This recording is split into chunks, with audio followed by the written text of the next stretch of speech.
everybody, and welcome to MoPub Match, the dating game show where one lucky mobile app publisher is matched to her dream buyer. My name is Jacob Kramer. I manage our West Coast demand partnerships. Now, you may not know it, but here at MoPub, we're not just in the business of ads, but also, as the slide indicates, matchmaking. That's right, Jacob. Here at MoPub, we match thousands of publishers to thousands of buyers, creating many, many matches made in programmatic heaven. Isn't that sweet? Oh. It sure is. Jokes aside, we're here today because we want to help demystify the world of mobile programmatic, real-time bidding, RTB. It goes by many names. That's right. And so we want you, as mobile app publishers, to understand the incredible diversity of advertisers there are and how they buy programmatically, what's important to them. There's differences in what matters. There's no one way to define premium or valuable, so we want to share a bunch of those perspectives with you today. Yep, and on the flip side, all you buyers out there, you already know this, but mobile publishers can be very different in what they want. It's not all about ad revenue. User experience will almost always come first. Totally. Hey, Julia, did you know that an advertiser's creative and a publisher's ad slot is filled in less than 200 milliseconds? I sure did, Jacob. That's some pretty speedy matchmaking. And to think, MoPub does that over 20 billion times every day. Woo. I mean, talk about efficiency and scale. Wow, that means we're monetizing publishers at a surprising rate, including you, while giving marketers a massive canvas to spread their message. So MoPub gives marketers and publishers a way to interact. It also allows them to connect directly. So we call those private marketplaces, and they're transacted on something called a deal ID. So keep that in mind for later. I think the thing about marketing is that it has always come down, whether analog, desktop, digital, to right place, right time, right user. So it kind of sounds like real-time bidding that Julia was describing is a lot like real-time matchmaking. Are you detecting a theme? So we thought that we would add a little bit more of a human perspective with today's Game Shown panel. Jacob, I think it's time for MoPub Match! Woo! Buyers, come on down, please. Come right this way. Come running down. Look at them. They're looking so Say hello, good. shake some hands, mix it up a little bit. Oh, the feeling in the room is palpable. Yeah. Oh my God, I feel the energy. Welcome, please welcome our buyers. Step right up. I hope you guys like this music because the song never ends. Welcome. All right, everybody reached for a mic? Okay. Jacob, let's introduce our buyers. Let's go ahead and introduce our buyers. There'll be some mic shares. If there's some, yes, extra mics, thank you. All right, let's get started. Visiting from Palo Alto, Kate Handley, account executive at Liftoff. Liftoff is a full-service, mobile-first app marketing and retargeting platform that uses post-install data to run ROI-optimized user acquisition and retention campaigns. That's driving beyond the install, like booking a hotel. Say hello, Kate. Hi. Next up, we have Peter Turner, business lead at LinkedIn Audience Network. That may be a new name for some of you in the room. What's that? I have to read precisely. The LinkedIn people were a little particular. A native advertising network that enables marketers to reach even more professionals with their ads by placing LinkedIn-sponsored content on high-quality third-party publishers across desktop and mobile. It allows, the LinkedIn Audience Network helps marketers extend the reach of their campaigns, deliver on their budget more easily, and get their content in front of the right audience wherever they are. Say hello, Peter. Hello, everyone. I hope I get matched. I hope so, too. Next up, we have Tiffany Lee, Senior Director, Global Inventory at The Trade Desk. Some impressive titles on this panel. The Trade Desk powers the most sophisticated buyers in advertising technology, founded by the pioneers of real-time bidding. I like that plug. The Trade Desk offers agencies, aggregators, and their advertisers best-in-class technology to manage display, video, and mobile advertising campaigns. With a pure focus on the buy side, the Trade Desk delivers on branding and performance for clients worldwide. Say hello, Tiffany. Hello, Welcome. wish me luck. Let's give this woman a round of applause. And please welcome Adam London, Director of Global Partnerships at Criteo. The Criteo commerce marketing ecosystem is an open and trusted environment where retailers, brands, and publishers collaborate to drive profitable sales. Powered by machine learning and optimized with massive amounts of retail shopping data, Criteo drives performance at scale. Say hello, Adam. Hello, publishers. Hello, All publishers. right, welcome buyers. Quite the diverse group, I should Quite add. the group here. But now, ladies and gentlemen, buyers, hold your breath. I'm about to bring on stage the publisher behind many, many top mobile games. Titles like Cookie Jam and Panda Pop, to name a couple. This impressive lady has spent years in the mobile gaming industry, working for companies like Zynga, Sega, and Scopely. Buyers, prepare to swoon Get ready. for the one, the only, Sally Lou from Jam City. Wow. Woo! Thank you, Sally. Step right up. Such a relatable publisher. Looking good, too.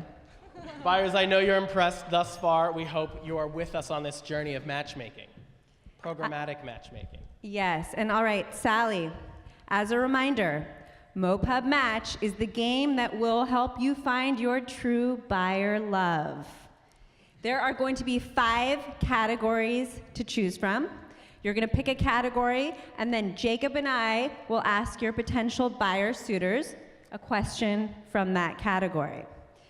Okay, at the end of the game, the audience is going to decide who you should be matched with based on everything they've heard. So got that, audience? You all get to play Cupid here. It's you. All right, so without further ado, Jacob, let's introduce our categories. Let's see how campy we can make this. Category number 1, how big is your pipeline? Woo! All right, category number 2, does ad size matter? Category number 3, let's see if I nail it. Just call me data. Category number 4, performing under pressure. And lastly, category 5, dream dates and deal breakers. All right, Sally, it's decision time. Which category would you like to start with? All this sounds very interesting, but I think I'll just go by order. So how big is your pipeline? All right, how big is your pipeline? Now, buyers will have each of you answer the following with character, but also concisely. The first question under how big is your pipeline, what kind of advertisers do you work with, and what's your relationship with them like? Let's go ahead and start with Kate from Liftoff. Okay. Hi guys. Hi Sally. You look beautiful today. Thank you for you. having me. So we work with advertisers across all verticals, Amazon, Acorns, Facebook, Nike, Starbucks, just to name a few. Pretty healthy distribution across all the app categories, and work with the vast majority of those partners direct. For all of our relationships, we want to keep it as close as possible, and really push each other to think about things in new ways and experiment. So think about creatives, the way we handle optimizations, all of that, and have found that that direct relationship with our partners and with the team that are actually making the decisions in terms of mobile strategy are the best way for us to provide value. All right, thanks, Kate. Peter from LinkedIn. Hi, everyone. Hi, Sally. We work with a pretty broad range of marketers, and we do so in a number of ways, either directly through agencies. We also have reseller and channel relationships, as well as API connections that allow other platforms to buy on LinkedIn. And then our core marketer is probably a B2B marketer that's focused on enterprise technology, but we also do well in high consideration B2C. All right, so a LinkedIn marketer pool. Tiffany, the Trade Desk. Hi, Sally. So the Trade Desk is a self-serve platform that works with agency and agency trading desks. We work across all verticals since they support all types of advertisers. And you know what? Big isn't always better. Sometimes the spicier the pepper, the smaller it is. Wow. A little plug from the agency side. And Adam from Criteo. Hello, Sally. Big fan of all of your apps. Thank you. I don't want to brag, Sally, but my pipeline's pretty big. I've left many a publishers very satisfied. But to be honest, sorry about that. To be honest, Criteo works with over 17,000 commerce brands. We added 900 last quarter. We work globally in over 100 countries. And yeah, we don't discriminate. We love all types of advertisers in finance, commerce, shopping, travel, you name it. We can work with you. Nice. We got some good answers here. Sounds like some big pipelines. Sally, what response resonated most with you and Jam City? This is tough already. This is just only the first category. I love all your answers, but I would go with the biggest one. I'm going with Adam. Wow. And well, the reason is why Congratulations on that first round. 17,000 partners definitely sound very attractive, especially with the different mix of categories and verticals. Definitely very attractive for us as a publisher. So, Nice. Adam? Yeah. Good answer. I think I'd have to agree with you. All right, so Sally, let's pick category number 2. Yeah, so does ad size matter? Does ad size matter? Good choice. And I'm liking the theme here. Okay, buyers. Topic, does ad size matter? But remember to keep these answers short and sweet. No pun intended. Your question is, what is your favorite ad size? And part 2, do you have spend for all ad formats? Why don't we go the other way around now? Adam? Yeah, we have all ads of all shapes and sizes.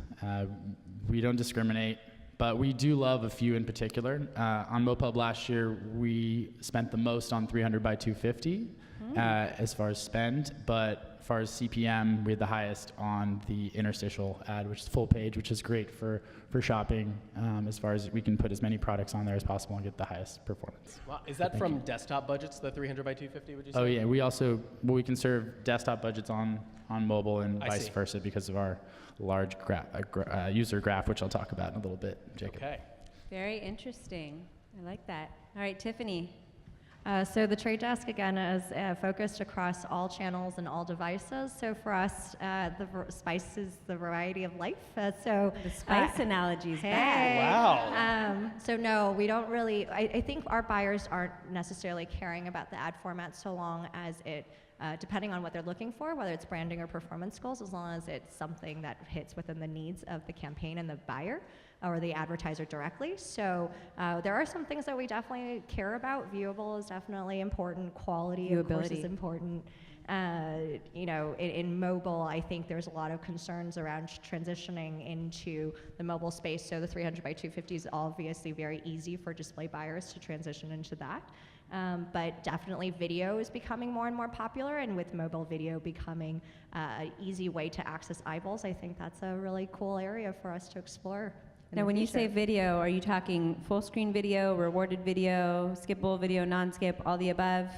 All of the above. We have global buyers, so in APAC, gaming is really huge, so rewarded video would be very great for that market, and then domestically, we have interstitials that really capture brand dollars. I'm going to have to buck the trend and say that size does matter. The LinkedIn Audience Network extends our sponsored content, which is a feed-based ad unit on LinkedIn, off LinkedIn. And so we actually only buy native ad sizes Woo, off you hear LinkedIn. that? Native only. Only native. Yeah, so we're only native. So for us, size does matter. All right, Kate. Okay, so we would say it's less about the size and more about what you do with it. For us, when we think about creatives, there's a couple things. There's the size/format, the content, so how do you concisely deliver your value prop within each given format, and then the personalization. So regardless of the app that you're advertising, some of your users are really going to resonate with banner, some with native, some with video, and I think it's really important to work with a partner who can leverage those user-specific data points when deciding which creative to render on your behalf. All right, so Sally, we've heard quite the diversity. We've got some mixes, some that are only into native, which has been a big push. We've heard a little bit about using video to monetize your apps. Who's your favorite? I will have to go with Kate because I love that this is about how you use it. It's totally true. I mean, for GMC, we're mostly video inventory, so we also explore some of the other formats, but still, I feel like video is the best to our user experience. So, and how do you use it? That means that you're going to potentially drive me more CPM, so that's what I want. That's what I like, money. Okay, good. All right, it's how you use it. Thank you, Sally. What category would you like to proceed with next? Let's go next, just call me data. All right, just call me data. Your question buyers, what kind of data do you value, and what are the most important signals you look for when choosing to bid on an app like Sally's? Let's go ahead and start with Peter. So the LinkedIn Audience Network only buys ad impressions when we identify the LinkedIn member off LinkedIn. And so because of that, we carry over all the profile and targeting data we have on LinkedIn. So I would have to say that our proprietary targeting data is probably the most valuable. On top of that, it's really important to get the device ID and sort of the standard mobile attributes in the bid request. But yeah. All right, has to fit the graph. Tiffany, what's your take on data? Sure. So data is very important. I think it's the new currency for transactions on the programmatic space. So our buyers are interested in all sorts of data. We let them carry their first-party data for retargeting purposes, as well as we have 160 data partners and growing, especially with mobile really becoming a big portion of that. So for us, I think Peter already touched a lot about it, but viewability is very important. Understanding the device IDs, understanding the users, all of that information. Geolocation is also very important too for us. All right, Tiffany, now if I could just crack that open a little bit. When you say you're working with other data providers, what would the advertiser experience be like of using that data to ultimately be able to monetize Sally's inventory? Sure. For one, we're working really closely with MoPub right now on viewability. Woo. Yay! Plug. For mobile viewability, mobile and app viewability on desktop display. On display and video. And so those buyers who are very interested in having viewable metrics can find that information from Moat or IAS or MoPub and use that to enhance their buying. All right, Adam. Data. Big data. I'm counting on you for a good quip. Yeah, I'm similar to a lot of these other buyers and that mobile IDs or device IDs are really important for us. We know we're targeting users that we've seen across mobile and desktop, so being able to identify those users, but it's not that hard for us as we have one of the largest user graphs in digital. But beyond that, location data has become more and more popular as far as a targeting and performance indicator, so yeah. All right, Kate, your take on data. What's the scoop? Okay, so Liftoff handles data for targeting a bit differently from most other partners. We engage in user-based lookalike targeting as opposed to really inventory-focused approach. So we're still looking at inventory, but it's more about understanding what an ideal user looks for a particular advertiser and then how to acquire them most efficiently given our inventory available.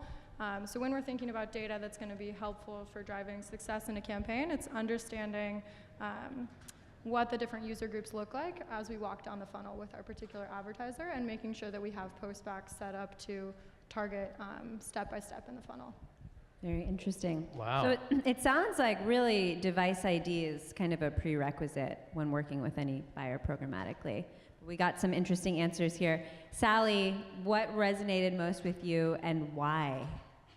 I definitely love both of Tiffany and also Kate's answer because for us, we have some first-party data, but it's a little bit hard for us to pass to up channel, especially that there's a lot of concerns, right? There's a GDPR thing going on, there's the COPA, whatever. There's a lot of regulation going on, so we're trying to be a little bit more careful. So I will have to go with Tiffany because wow, such an even distribution. I like this. Seeing some sparks but flying. you said they're using also that that third-party DMP potentially that can help us for us not necessarily have to pass too many first-party data, but in the same time empower our ad call. Yep. All right, good answer. Why don't we move on to the next category? I think I'm seeing a pattern. What are we going to go with? We're going to go with performing under pressure. Performing under pressure. Who hasn't been there? Definitely a topic we can all relate to. Okay, buyers, your question is a two-parter. The first is, what kind of inventory performs well for you? And the second part is, how do you ensure that you're hitting those KPIs? Why don't we start with Kate this time? Sure.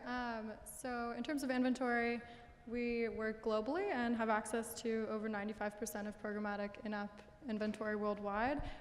Across that, of course, different inventory is going to work best for different publishers. We see that when a publisher can integrate that ad experience into the user flow as naturally as possible, it tends to work well, so native kills it. We're one of the largest buyers of native across various exchanges for that reason. In terms of hitting the KPIs, I think it's a marriage of what we've talked about so far. So it's the creative pieces, it's the targeting, and then making sure we're working with publishers where we're leveraging their inventory to the best of our ability. Interesting. Great answer. All right, Peter? So native is a huge thing for us as well. So the way the publisher can integrate the ad format into the experience and deliver what's optimal for the user is super important. Other than that, I don't think there's any particular publisher that works that much better than others. It's mostly on how they integrate the experience. And then for our advertisers, we track against their core KPIs, which is for the most part leads. And they input an insight tag on their landing pages, and we're able to track performance. So it's less about one publisher versus the other and what works for a particular advertiser and particular member they're trying to reach. Got it. All right, Tiffany. Speaking of being under pressure, so I think for us, and speaking truly about being under pressure, I think the industry right now, one of the biggest topics is around fraud and marketplace quality. So for us, inventory really performs well so long as it is fraud-free quality, because again, we support or we work with agencies and agencies' clients, so they're interested in all forms of inventory, whether it's native or mobile or desktop display or whatever it is. So as long as I think there's quality inventory coming through, it could be interesting. And then how they use it and how we actually now consume media is not that we're on any app or on any one app or any one site. So having a wide variety of quality apps and to really find their audience on is super important, and that's really what's going to drive their KPIs forward. Good answer. All right, Adam. KPIs, right? What are we doing? Yeah. Yes. Okay. How do you hit them? Well, Criteo likes to keep the lights on when we analyze our data. So, so as long as you're not blind, we love that. But as far as a certain type of inventory, as long as it's brand safe, that's really Criteo's biggest focus. High reach and that drives performance, but not too high of a click-through rate, or you'll get flagged for. How are you measuring brand safe? Brand safe? Yeah. We work with a number of partners, IAS being one of them. But beyond that, we have our own sort of metrics and quality controls that we use. Got it. All right, now before we move on, one kind of theme that I heard was it doesn't matter where the inventory is, we're gonna use our data to be able to understand it better. My question for you though is, don't you have advertisers who say like, I wanna be on CNN or New York Times? The average app that stands to monetize is not New York Times or CNN. So how do you navigate that conversation? Because I think it'll inform for Sally to understand, like, what are you doing on the advertiser side to help fill her impressions? Peter, please. Yeah, so we definitely have advertisers that are asking for CNN or other sort of news-related professional context publishers. But I think ultimately their top priority is quality in a safe environment. And so I would echo what Adam said around safety is top of mind, and we don't want to show up in any publishers that our advertisers wouldn't be happy showing up in. But ultimately, we try and steer them towards their KPIs that are going to help them sort of drive their business forward and spend more on our platform. All right. Do you want to follow up? I have a comment. Well, I mean, we are driving performance, but driving performance across just New York Times and Wall Street Journal would be very difficult. Criteo has predominantly, or in the past, been a blind performance buyer, but this year we are making we're making a move to be completely transparent at the top level, domain level for advertisers. I'm going to add one more. If CNN's in the room, though, we would love to buy more of your ad inventory. Wow, so it sounds like the average app can stand to make some money. Sally, based on this review of performing under pressure, who's the winner? Well, of this round. We're dragging you along for it, folks. I think a lot of publishers out there, I mean, sitting down there, is also concerning about is a lot of our demands coming from other apps, right? And then, so how do we get to brand inventory, brand demand? That's the things that we've been working on really hard. I know it's going to take a lot of education. By the way, how does a publisher like us like to prove it's good inventory, a good quality inventory for them to buy? I think brand safe is definitely something that's key metrics that we definitely strike for. So the answer, I think the best answer I would go with is Adam. All right, nice work, Adam, representing Criteo. All right, so we have one more category left on the board, dream dates and deal breakers. Can't wait for this one. Now, ladies and gentlemen of our gender non-conforming, business-appropriate panel, dream dates and deal breakers. The question is a two-parter, and this one will take us home. How would you define your dream publisher to serve ads on? And are there any deal breakers when it comes to where you don't want to run? Let's go ahead and start with Adam. So Sally, I'm really just trying to get you to drive a click and then convert. So, no, but beyond that, we're really just looking for a big audience and access to users and performance. So deal breakers, like I said previously, just outrageous click-through rates. When we see 80% click-through rates, there's clearly something wrong. So that's the fastest way to get you blacklisted. So monitoring that is really important. But yeah, I'm just a digital marketing buyer standing in front of a digital publisher asking him to choose me. All right, Tiffany. Well, if Adam's going to go down the old school route, I think we're both modern women, and we don't need Prince Charmings to save us. We can do it ourselves. So, Thoroughly modern Tiffany. yes, modern women, cheer. So for dream dates, I think what we're really looking for is, good quality inventory. Like I said, it's you could have scale, you could have the audience, you could bring the data. I think there are buyers out there who all want some of this, or parts of it, or all of it. There are concerns sometimes around gaming in the US because sometimes it's connected with gambling. Sometimes there's concerns around reward video targeted with incentivized video, but that doesn't mean every buyer out there is worried about that. So for us, a dream date is really give us the best that you have to offer. We'll find someone that's going to make that match. And for a deal breaker, we'll talk about whether, I think it's the same. We just want to make sure it's clean, it's quality, and it's what you say it is. All right, she's here to win. Let's jump to Kate. Oh, okay. I'll do deal breakers first. So similarly, they're all around fraud. We get over 750 billion bid requests per week, and are filtering out about 13% of those just out of the gate, given suspicious IP or no device ID, etc. So that's the main deal breaker. It's around quality. I would say dream publisher is you, Sally. But in all seriousness, one thing we do love to see is if a specific publisher can pass us back unique data about that user. So session depth, but also if a user has indicated a particular interest or something else like that, that will help us serve a really custom creative that's going to resonate with that user. Okay, Peter. So dream publisher is a professional context, safe for work, very brand safe content, and ultimately that's driving core ROI for our customers, driving leads and converting well. And I was holding off on this, Sally, but unfortunately, a deal breaker for us is we don't buy any gaming. Oh! What? Ouch! Wow. Okay. Can you just inform a little bit about how the organization came to that decision, your take on it? Safe to say you cannot win Sally's heart, but just I think a little bit around of context because we haven't heard that from the rest of the panel.